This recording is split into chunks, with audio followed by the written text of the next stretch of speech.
오늘 말씀의 자리는 약함의 자리라는 제목으로 하나님의 말씀을 전하기를 원합니다. 이스라엘 민족이 애굽에서 제국에서 나왔습니다. 노예 생활 430년 하다가 나왔습니다. 그리고 광야에서 하나님이 계신 곳으로 성막을 만들라고 아주 자세하게 말씀하고 성막을 다 만들었습니다. 성막을 보는 순간에 애굽에 있었던 신전과 딱 비교해 보니까 비교가 안 됩니다. 애굽의 신전은 어마어마하게 큽니다. 그 크기가 위엄과 제국에 맞게 신전 하나가 어마어마하게 크고 피라미드 하나만 있는 게 아니라 수십 개, 이렇게 신전도 수십 개 있는 모든 신전도 광야에서 자기들이 애굽에서 나오게 한 하나님을 섬기는 신전을 봤는데 초라합니다. 텐트로 만들었습니다. 또 울타리도 나무로 만들었습니다. 전 별 볼 일 없습니다. 다 만들어 놓고 하나님께 드려지는데 어떤 일이 벌어집니까? 여호와께서 불기둥과 구름기둥으로 함께 할 때 비록 초라하고 연약할지라도 귀한 도구가 되어지는 역사가 성막이 되어졌던 것을 말하고 있습니다. 하나님이 함께 할 때 눈에 보기에는 시각적으로 볼 때는 볼품없고 별 볼 일 없는 그런 그릇이고 그런 물건이고 사람일지라도 전능하신 하나님이 임마누엘 하셨고 함께 하느냐에 따라서 그 존재 가치가 달라지는 것을 우리가 알 필요가 있습니다. 이런 존재 가치가 달라진 한 사람을 소개하기를 원합니다. 세계적인 바이올리니스트 박지혜 양의 간증입니다. 세계적인 바이올리니스트입니다. 그 하나가 바이올 하나가 수십억에 되는 그런 것을 임대해서 쓰고 있는 그런 세계적인 바이올리니스트, 바로 박지혜 양입니다. 어려서부터 바이올린 연주자가 되어서 독일 유학을 갑니다. 그리고 세계적인 바이올린의 꿈을 꿉니다. 그리고 어머니의 기도와 찬양과 참 신앙의 힘을 통해서 잘 나가다가 어느 날 보니까 갑자기 우울한 마음이 옵니다. 세계적인 사람이 된다는 것은 그렇게 쉽지가 않습니다.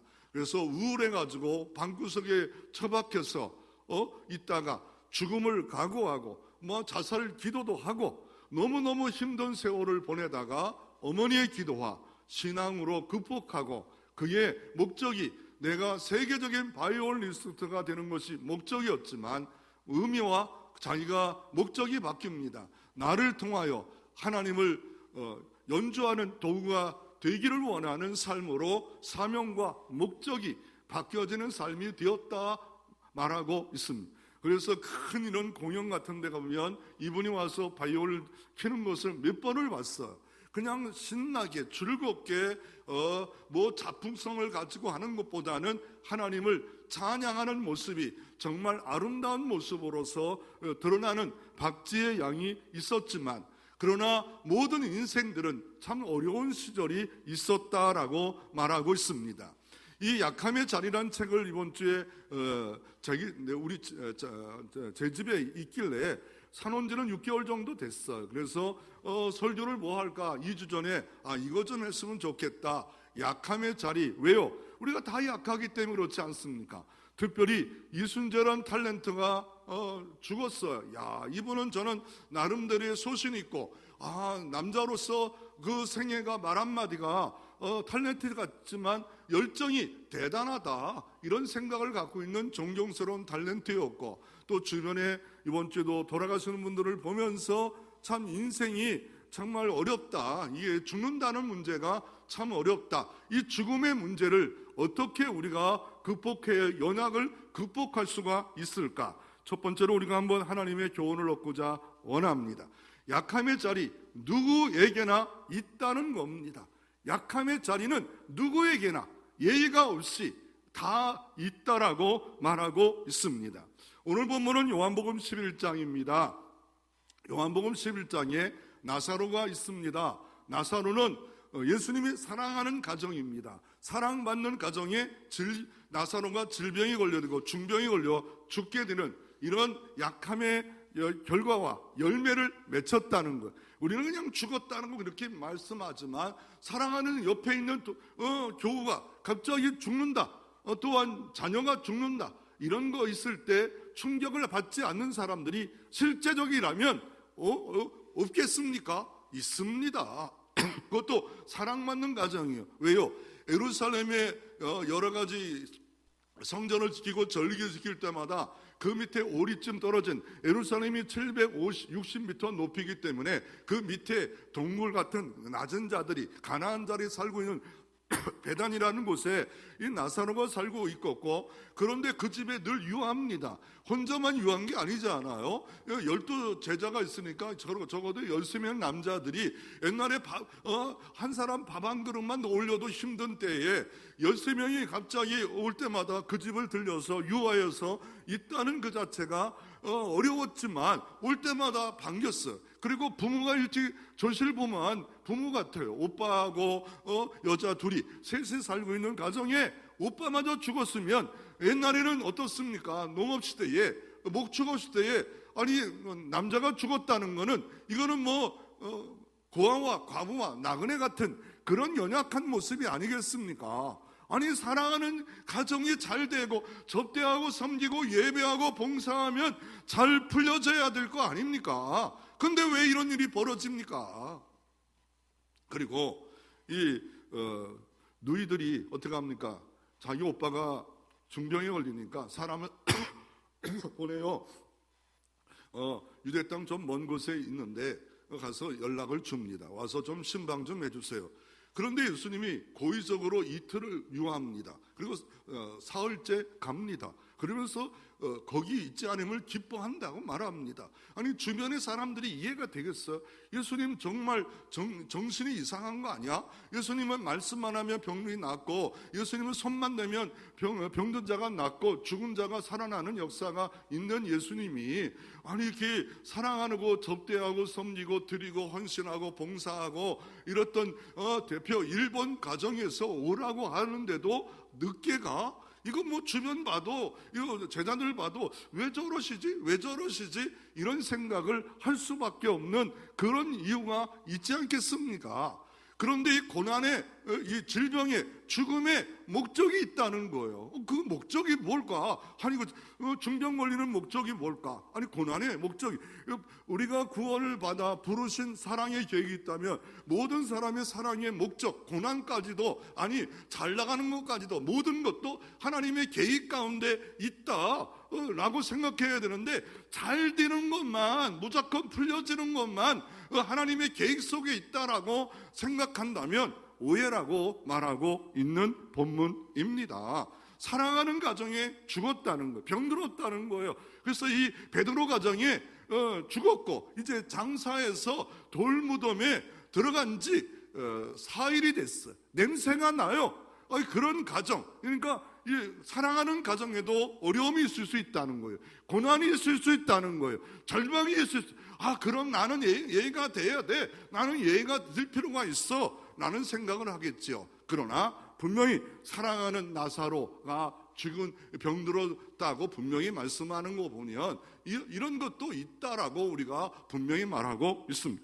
그러면 그 베드로가 수석사도 아닙니까? 베드로는 연약하지 않았습니까? 원래 처음부터 예수 믿은 사람이 아니에요. 유대인이었어요. 어부였어요. 밤새 고기를 잡는데 새벽에 그물을 기어, 저녁 6시 가서 아침 새벽까지 12시간 중노동. 여러분, 어부란 일이 쉬운 일이 아닙니다. 중노동 한다는 일이 배에 타서 12시간 일해서 그물을 깃고 있는데, 예수님 와서 말씀을 증거하다가 배를 띄우래요. 그럴 때 귀찮지만 소문이 뭔가 다르고 가르치는 게 좀 다른 것 같아서 배는 띄워요. 그러더니 그물을 내리래요.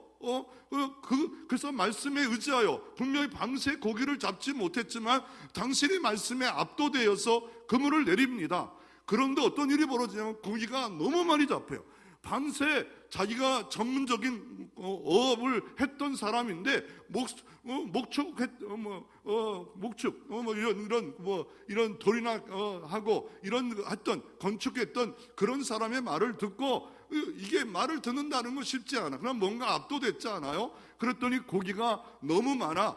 자기 배가 가득 찼고 동료 야고보와 요한의 배까지 가득 찼고 그물이 찢어지는 것 같은 축복도 받았더라 라고 말합니다. 그랬더니 나이보다 더 나이 드신 분이 베드로 예수님 거의 31살 된 예수님 앞에 무릎을 꿇어요. 주여 죄인을 떠나소서. 아니 이거 신비한 고백 아닙니까? 갑자기 죄인이라는 고백을 합니다. 아니 지금 만선이 됐다고 죄인이라는 고백을 합니까? 지금까지 들려왔던 모든 소리를 들어보니까 이분은 범상치 않은 분이다라는 생각 가운데 지금 말씀을 듣다 보니까 죄인이라는 고백이 옳겠다라고 해서 베드로가 고백하지 않아요. 그랬더니 그 고백과 함께 이렇게 나를 따라오너라 사람은 낚는 어부가 되리라. 이제부터 어떻게 합니까? 사명의 부르심, 사도의 부르심을 갖습니다. 그리고 3년 반 동안 따라갔어요. 그런데 예수님이 십자가에 죽어요. 다 숨었어요. 다 도망갔어요. 그리고 숨어있다가 안 되겠다. 우리도 목구멍이 포도청이니까 내 고향 가자. 갈리로 가자. 그래가지고 아버지 맡겨놨던 배 좀 드세요. 그러니까 고기를 잡았어요. 그날따라 또 고기 또 안 잡히네. 그런데 예수님이 찾아오셨어요. 그리고 어떻게 합니까? 찾아오셔서 어떻게 해요? 배를 띄우래요. 그리고 배 오른편에 던지래요. 그래서 어떻게 합니까? 그냥 그 말씀에 순종했더니 어떻게 합니까? 고기가 가득해서 153마리를 잡았더라라고 그물이 찢어지지 않은 축복을 받았더라 말합니다. 그리고 그때까지 예수님인가 잘 모르는 것 같아요. 그리고 예수님이 숯불로 이렇게 고기를 구워서 먹고 나니까 그제서야 온전하게 예수님인 줄 알고 그제서야 어떻게 합니까? 예수님의 말씀 앞에 바르게 대답하는 모습이 있어요. 네가 나를 사랑하느냐? 3번을 물어봐요. 그랬더니 주께서 아시나이다. 나는 이제 절대로 완전한 사랑할 수 없는 연약한 존재입니다. 너 정말 아가페로 나처럼 세상을 누구를 사랑할 수 있는 초언장담했던 그런 사람이 될 수 있겠냐? 아닙니다. 나는 인간적 사랑 이 정도 밖에 못할 사람입니다. 3번을 대답합니다. 내 양을 먹여라. 내 양을 치라. 결국 베드로는 은혜 받았고 성령 충만 받아 베드로 전후서를 쓰고 나중에 어떻게 합니까? 순교의 자리까지 내려가는 강한 모습으로서 하나님 영광 돌리는 역사가 이루어졌습니다. 우리가 신약 성경을 보면 강한 자가 누구라고 생각해요? 바울 사도예요. 13권의 성경을 썼고 유두고라 죽은 자를 살려놨고 선교 열매가 가르마마다 교회가 생겨져서 최초의 빌립보 교회부터 어마어마한 유럽에 선교를 열었던 바로 사도 바울은 강한 자처럼 보입니다. 그런데 그도 얼마나 약한 자입니까? 우리가 목사로 자격이 뭐예요? 목사이 그래도 무음하고 잘못하고 또 집본자도 잘못한 것이 없고 그래야겠지 않겠습니까? 그런데 사도 바울은 예수 믿는 스데반을 돌로 쳐 죽이는 7 집사 중 하나를 돌로 쳐 죽이는 그런 사람이었어요. 그것뿐입니까? 계속 교회를 핍박하고 어려움하다가 아예 대제사장 공문을 갖고 먼 나라 아랍 나라 다메섹까지 가서 다메섹 수도까지 쫓아가서 예수 믿는 사람을 잡아다가 감옥에 가두고 핍박하려고 달려가다가 어떤 일이 벌어집니까? 주님을 만나지 않아요. 주님을 만나고 구원받는 것도 너무 감사한데 네가 제13사도가 되어라 라고 말합니다. 그리고 나서 그는 부르심에 걸맞게 유럽을 선교하는 놀라운 일들을 감당하지 않았습니까? 그러면 사도 바울이 늘 고백할 때 어떻게 고백합니까? 내가 연약합니다. 죄인 중에 괴수입니다. 두목입니다. 두목. 나는 죄인 중에 으뜸입니다. 으뜸. 나만큼 죄 많이 범한 사람이 어디 있겠습니까? 내가 원치 않는 자꾸 마음에 죄만 생각하고 있는 죄 공장입니다. 나는 이렇게 고백할 수밖에 없는 연약을 고백합니다. 그리고 바울 사도는 병이 없었습니까? 바울 사도도 병에 걸렸습니다. 병에 걸려서 오늘 본문 고린도서 12장 8절에 이 사람은 천국까지 가서 천국을 보고 온 그런 천국을 보고 온 신비로운 체험도 왔는데 자기 몸에 병에 걸렸어요. 육체의 가시라고 그래요. 간질이라 그러든지 안질인지 모르지만 작은 사도로서 사람들 앞에 강연하고 있을 때 간질이면 확 넘어지는 거 아니에요? 안질이면 눈에 질질질 고름이 흐르는 거 아니에요? 보기 흉하지 않겠습니까? 치료해달라고 하나님께 3번을 간 거예요.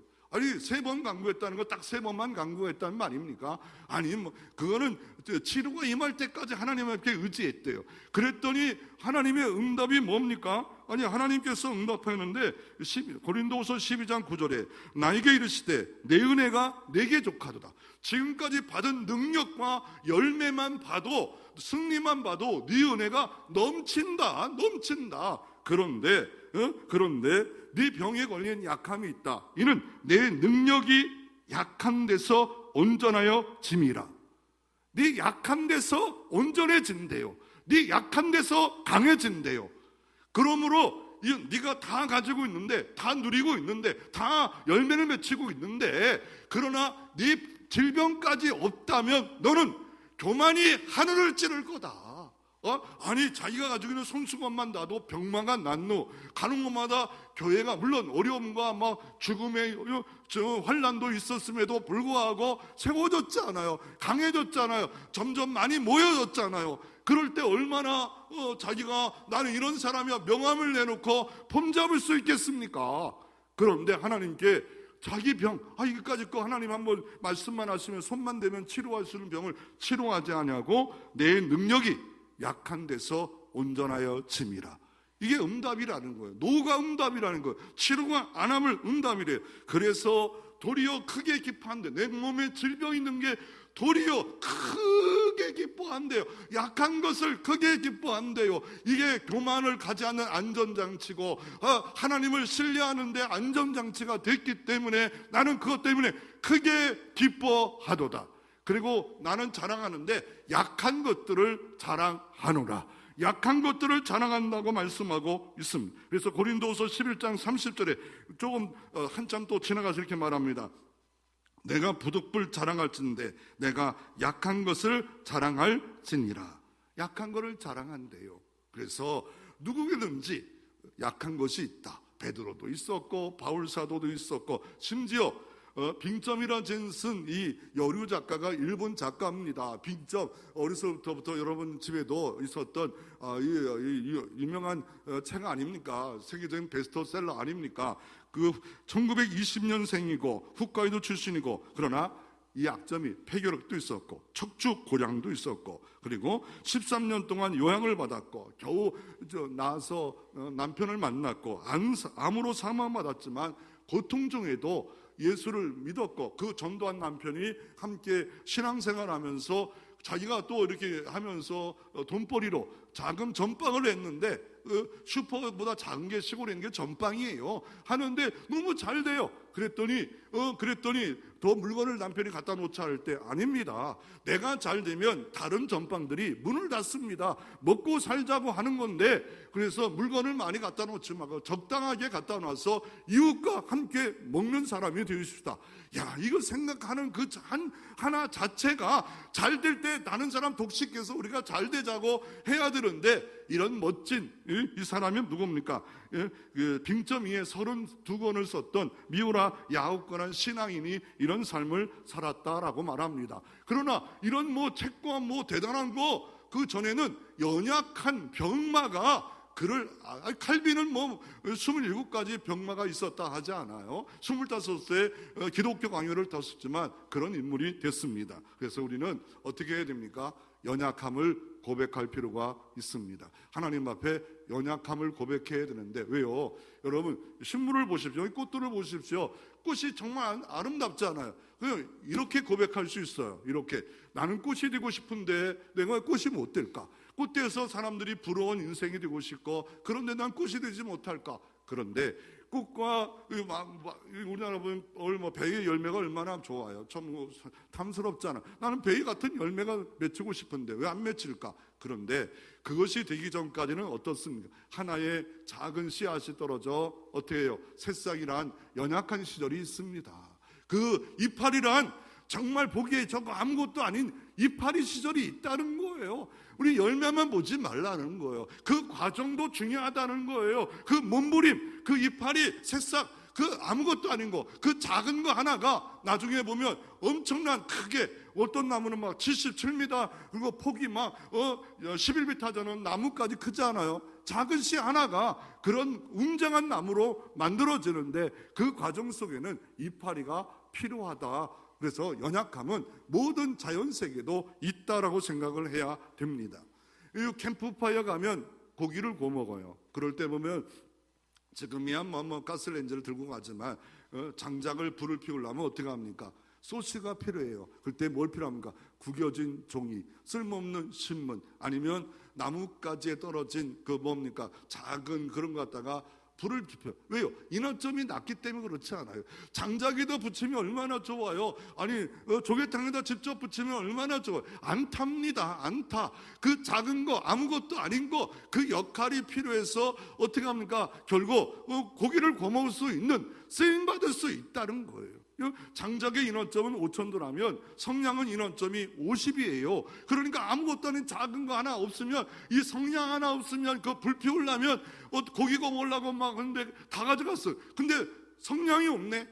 그러면 그 불 피우려고 산에 가서 그 별의별 생쇼를 해도 진짜 대단한 사람 아니면 그 성냥, 아무것도 아닌 작은 성냥 하나가 없어가지고 고기 다 사놓고 뭐 다 해도 고기를 구워 먹지 못한 일이 벌어집니다.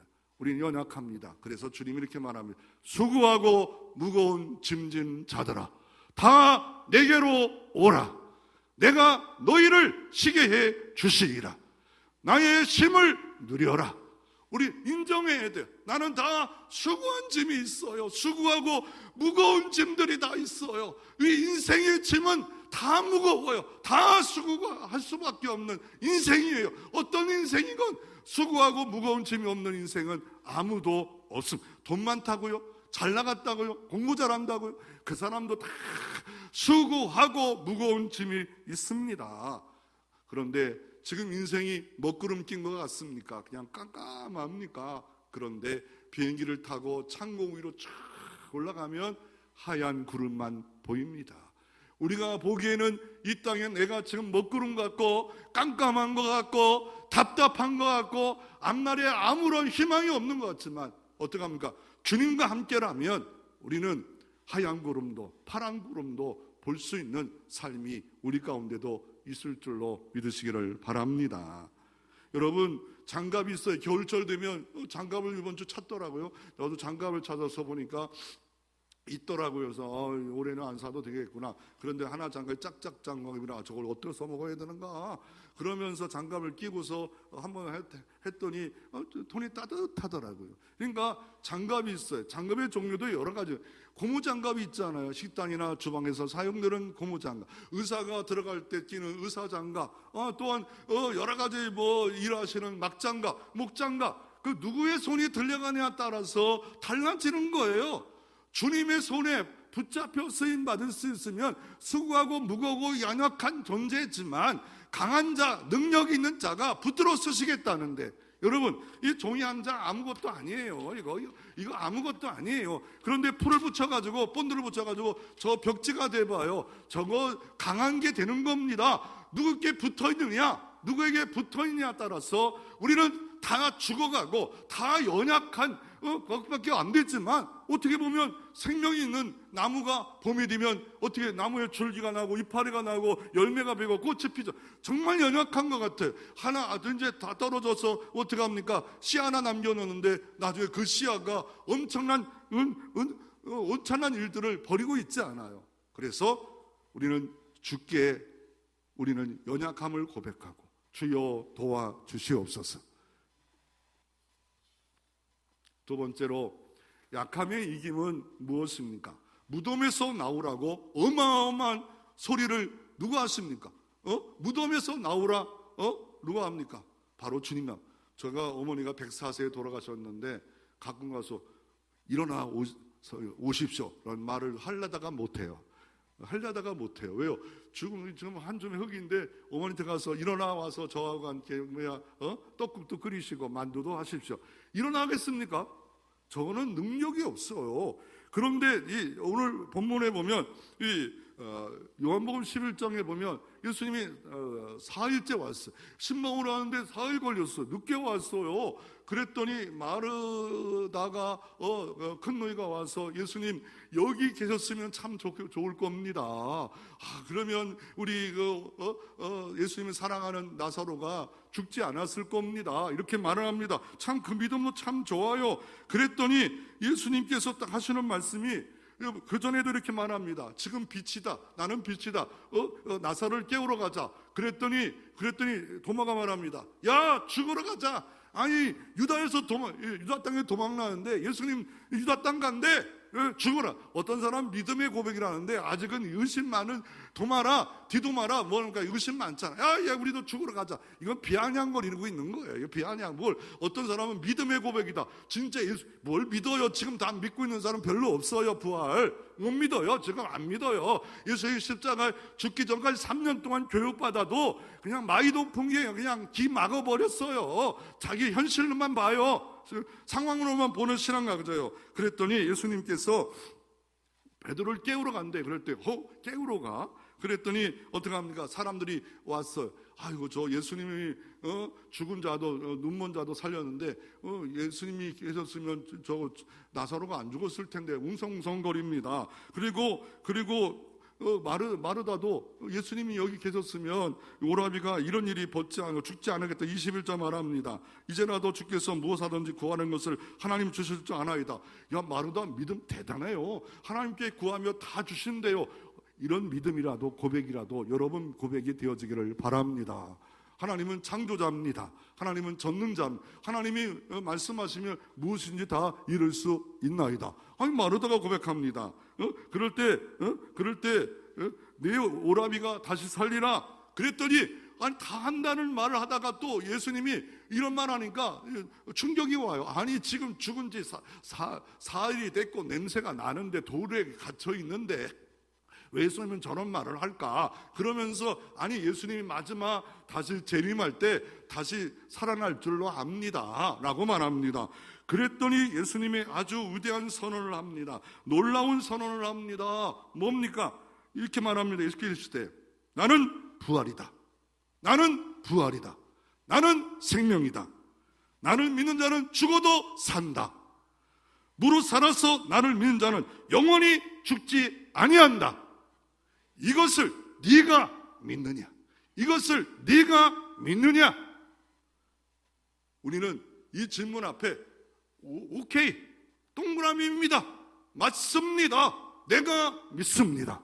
마르다처럼 마지막 때 부활이 아니라 뭡니까? 나는 부활이요 생명이 나를 믿는 자는 죽어도 살겠고 무릇 살아서, 지금 살아있잖아요. 우리는 나를 믿는 자는 영원히 죽지 아니하리라. 아멘. 우리는 잠깐 자는 거고 새로운 나라로 이송하는 것 뿐이다. 더 좋은 나라, 주님이 보고 싶어서 일찍 나를 데리러 가는 것 뿐이다. 환영식, 환송식을 하는 게 우리는 보통 예배입니다. 예배입니다. 그래서 이 무덤에서 나오라는 책이 옛날에 하나 샀는데 참 이 고백은, 이 선언은 대단한 겁니다. 무덤에서 나오라.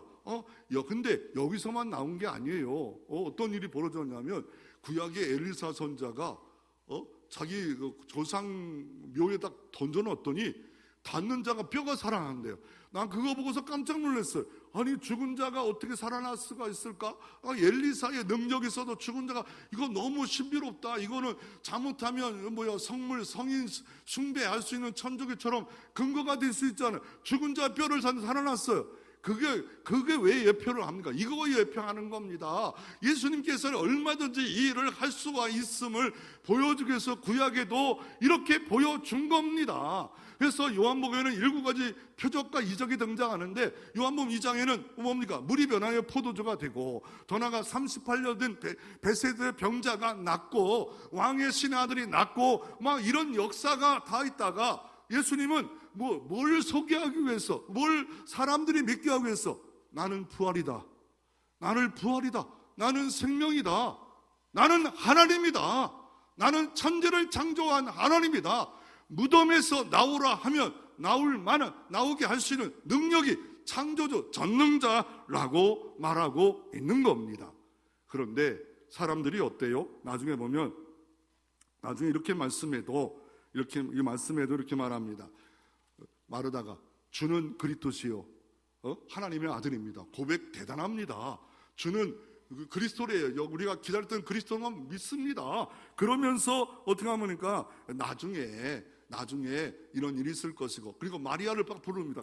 아무리 됐다가는 예수님 앞에 안 돼요. 마리아를 부르면 마리아도 급히 와서 똑같이, 아이고 예수님이 여기 있으면 오라비가 이런 일 안 하고 곡하는 사람들이 있잖아요. 막 곡하고 이러지 않겠습니까? 라고 할 때 예수님이 비통히 여겨요. 이 슬퍼하고 죽음의 문제 앞에 벌벌 떠는 이 비통히 여기고, 그를 어디 두었냐 라고 할 때 사람들이 아니 맹인도 눈을 뜨게 했는데 어찌 그 죽은 자를 살릴 수 있지 않겠는가? 죽지 않게 할 수 없는가? 아예 죽지 않겠습니까? 예를 들어 그래서 어떻게 합니까? 무덤에 갔어요. 무덤에 가서 돌을 옮겨 놓으래요. 그랬더니 어떻게 합니까? 마르다가 또 말해요. 예수님 자꾸 이러지 마세요. 왜요? 이러지 마세요. 왜요? 지금 사흘이 지나서 냄새가 나요. 오빠가 죽은 지 막 몸에서 막 진액이 나와서 냄새 납니다. 그랬더니 어떻게 합니까? 주님이 하신 말씀이 믿으면 영광을 보리라 라고 말씀하고 계십니다. 어느 때는 몸과 마음이 죽은 자여 무덤에서 나와야 되는데, 지금 이론적으로는 그리스도란 말을 합니다. 그런데 어때요? 지금 현재 부활을 못 믿어요. 주님이 이 땅에 오셨어요. 성육신하셨어요. 이 주님이 계신 것, 주님 그리스도라고 합니다. 살아계신 한 현재 부활의 능력, 축복의 능력, 구원의 능력, 이 능력을 못 믿어요. 복음의 능력, 새롭게 새 것이 되는 능력, 그것을 못 믿어요. 아들이 되면, 자녀가 되면 은총을 주는 그 능력 못 믿어요. 못 믿으니까 어떻게 합니까? 믿으면 영광을 보리라. 믿으라고 말합니다. 믿으라고, 제발 좀 믿어라 라고 이렇게 주님께서 말을 합니다. 일본이 나왔던 대단한 신학자 우츠라무 간조가 있습니다.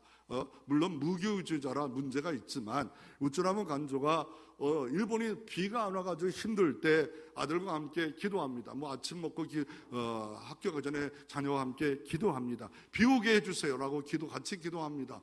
그리고 나서 애가 학교 가는데 목사님, 아버지 말합니다. 왜? 우산 좀 주세요. 그랬더니 아버지가 하는 말이, 왜 우산이 왜 필요하냐? 그랬더니 아까 기도했으면 비 올 거 아니에요. 아들 때문에 충격을 받았다라고 말하고 있습니다.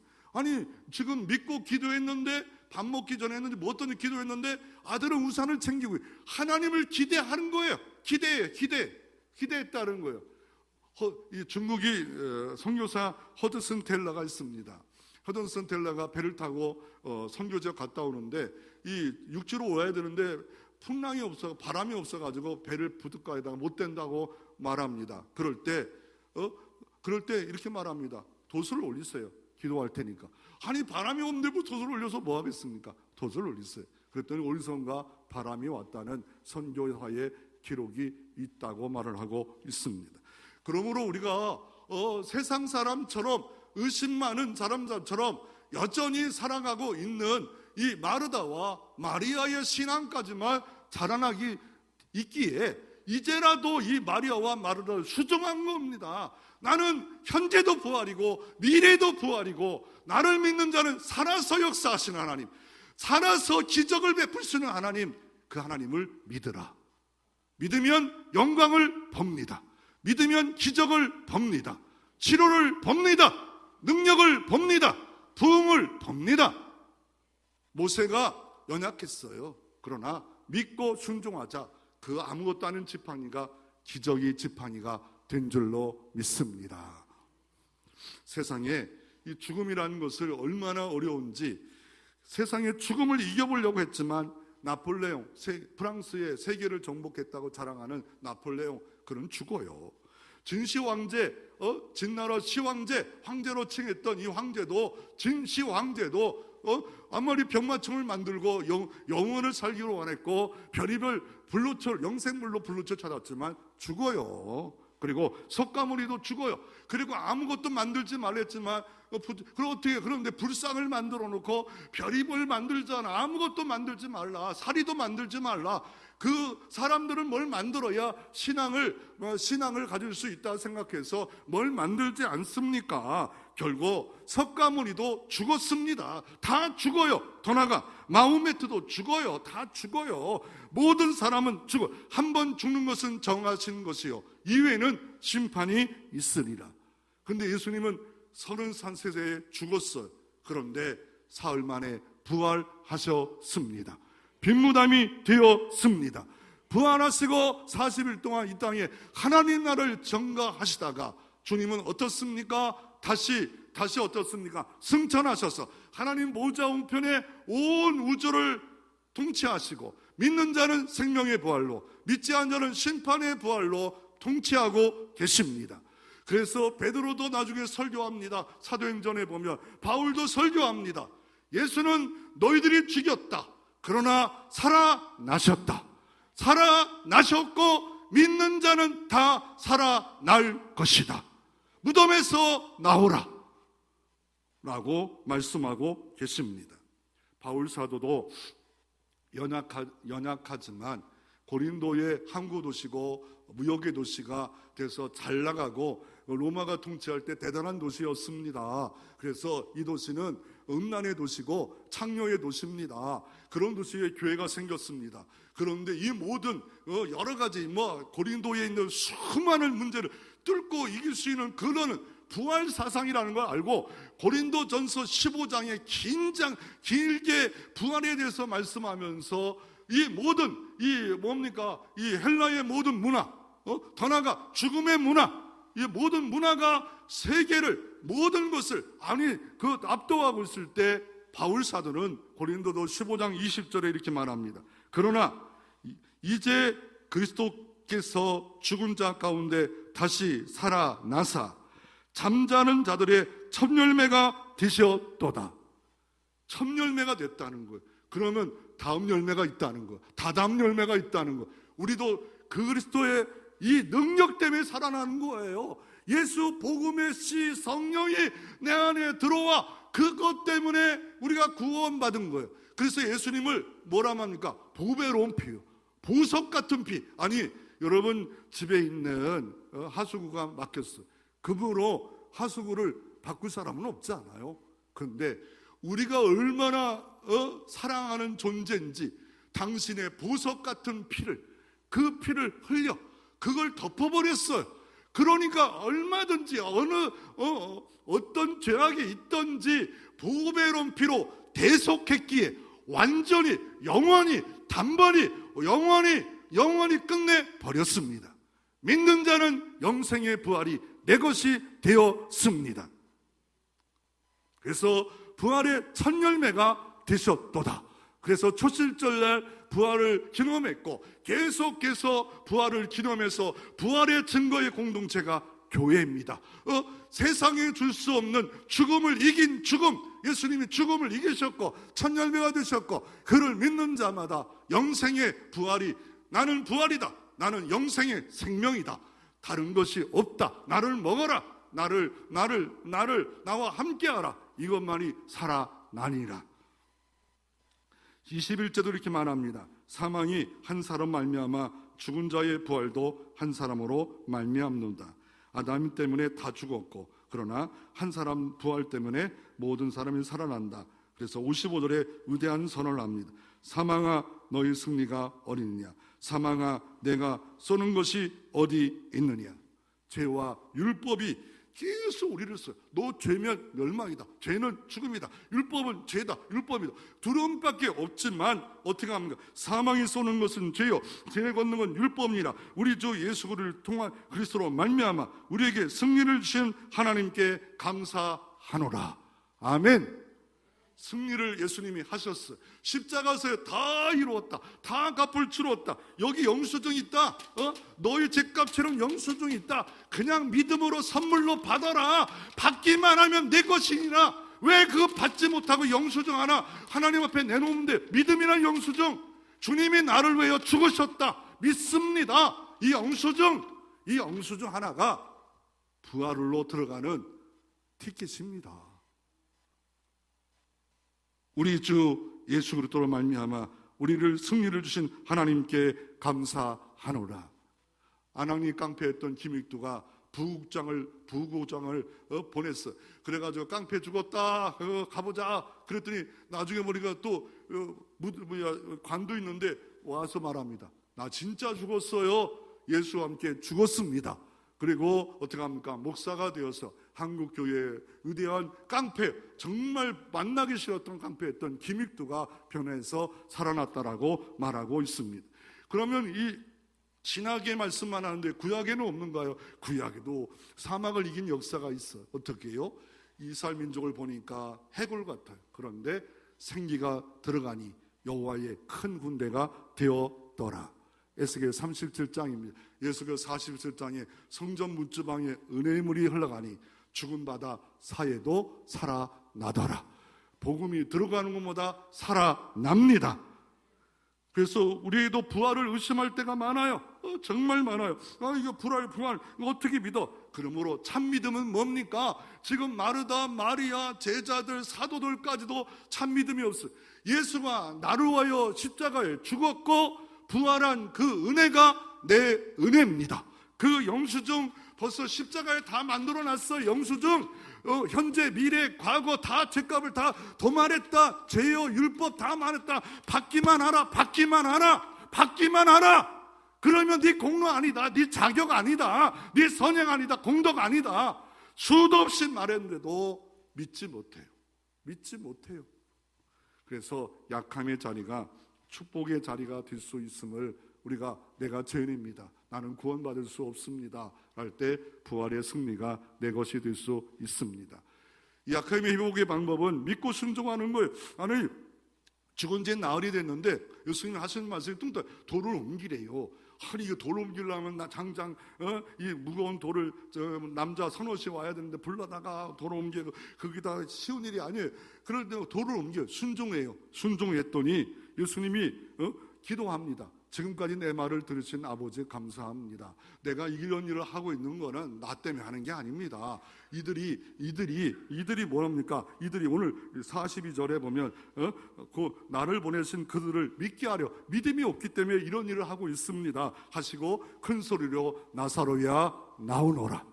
그러니 어떻게 합니까?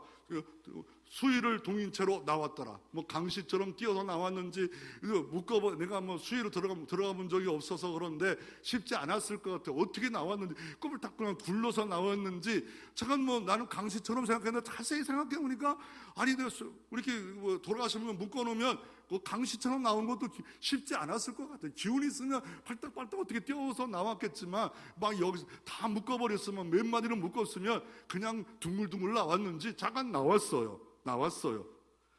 주님은 우리에게 요구하는 게 뭐예요? 돌을 옮기라는 거예요. 순종하라는 거예요. 아니 주님이 지금 뭡니까? 그냥 무덤을 박살낼 수 있잖아요. 나중에 십자가에 죽으실 때 무덤이 팍팍 열려서 살아났잖아요. 그런데 우리가 할 일이 있다는 거예요. 기적을 보고 부활의 은총을 보는 자들은 돌을 옮기라는 거예요. 율법의 돌을 옮기라는 거예요. 은혜를 받기 원하는 미움의 돌을 옮기라는 거예요. 왜? 행복하고 평탄하고 하나님의 은총 가운데 의용과 희락과 평강이 넘치는 삶, 내 미움의 돌을 꽝꽝 묶어가지고 이거 못 옮깁니다. 이거 옮겨봤자 안 됩니다. 그 돌문을 옮기래요. 옮길 때 나사로가 살아납니다. 가정이 살아납니다. 문제가 해결됩니다. 믿고 순종할 때 영광을 보게 됩니다. 그래서 또 뭡니까? 살리시는 음성을 들어야 해요. 이 말씀을 들으래요. 말씀이 들을 때 살아난다고 어떻게 말? 요한복음 5장 23절에 내가 진실로 너희에게 이르노니 내 말을 듣고 나 보내신을 믿는 자는 영생을 얻었고, 과거 완료입니다. 영생을 과거로 끝났다는 거예요. 이게 뭐 또 믿고 또 끝났대. 영생을 얻었고 심판에 이르지 아니한대요. 끝나버렸대. 지옥. 그러면서 사망에서 생명으로 옮겨느니라. 우리는 벌써 영수증을 갖고 있다는 거예요. 영수증, 뭐 보배 피 영수증, 내 영수증이 아니고 보배 피 영수증 믿는 거 하나, 그거 그래서 요한복음 5장에도 오늘 11장인데 이렇게 말합니다. 진실로 진실로 너희로 이르노니 죽은 자들이 하나님의 아들의 음성을 들을 때가 오나니 고 이때라. 듣는 자는 살아나리라. 복음을 듣는 자는 살아나리라. 이어서 이렇게 말합니다. 이를 기이 여기지 말라. 무덤 속에 있는 자가 그의 음성을 들을 때가 오나니 선한 일을 행한 자는 생명의 부활로, 악한 일을 행한 자는 심판의 부활로 나오리라. 영원한 부활, 이 땅에 누리고 있는 주님의 부활에 주님이 함께 계심으로 말미암아 주의 뜻과 영광 가운데 기적을 우리에게 베풀어 주시고 때를 따라 돕는 일을 베풀어 주신 살아 역사 부활하신 하나님이 우리 가운데 있기에 우리가 할 일은 믿고 순종하고 말씀을 듣는 것입니다. 말씀을 붙잡는 것입니다. 말씀이 내 안에 역사하도록 예수님의 역사로 내어드리면 기적이 옵니다. 축복이 옵니다. 그러면서 마지막 부탁하는 게 풀어놓아 자유케 하라 납니다. 예수 믿었는데도 아직도 풀지 못하는 게 있어. 미움을 풀지 못해, 원망을 풀지 못해. 너무너무 귀한 죽음을 이긴 죽음을 얻었거만 세상에 줄 수 없는 부활의 공동체인데 째째하고 작은 거 하나에 연연해서 그것만 바라보고 그렇게 살아가는, 하나님은 무한한 하나님을 믿고 있는데 말하는 거는 행동하는 거는 째째하고 그렇게 마르다와 마르다처럼 살아가지 말고 진짜 복음을 믿고 진짜 예수를 믿고 부활의 은총과 능력을 누리며 부활의 복음을 전달하는 전도자가 다 되시기를 주의 이름으로 축원합니다.